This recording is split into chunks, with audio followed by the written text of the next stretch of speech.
A couple days before I was supposed to see Spider-Man Brand New Day, I was doing a fit check and I realized I've somehow lost the mask to my costume. Good thing I have a 3D printer. Now there are a ton of Brand New Day Spider-Man masks out there, but shout out to Budwin for this free one that is available on Makerworld. My only concern is, did I start this print too late? Because again, I only had a couple days to get this printed before I had a date with the movies. The back part of the plate was scheduled to finish about an hour before I needed to leave for the movies, so in the meantime, I worked on gluing in the lenses and adding the magnets to the front part of the mask.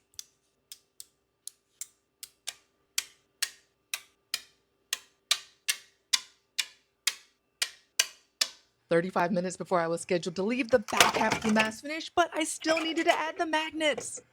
Okay, I really wasn't messing around here. I had to get this done quick. No fancy lighting, no fake content creator smile. I was focused on getting these magnets glued in quick and not screwing it up. But actually, I almost did have a little catastrophe right here where a magnet fell in the wrong orientation. The important thing is to not panic. And that, my friends, was the theme of my next 20 minutes.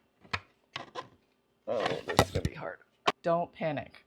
I didn't want the two parts of the mask to get separated, so last minute I opted to glue in an elastic strap in case the magnets weren't strong enough to hold both parts together. I opted for hot glue in this scenario in case I wanted to change this setup later. I ended up running out of hot glue, but thankfully I had just enough to cover all the edges of the elastic. At that point, I literally ran out the door. No time for a fit test because the hot glue was still hot, but once I made it into the theater and got my popcorn, I was able to try it on and perfect fit. As for the movie itself, it was fun. I enjoyed it. 8 out of 10.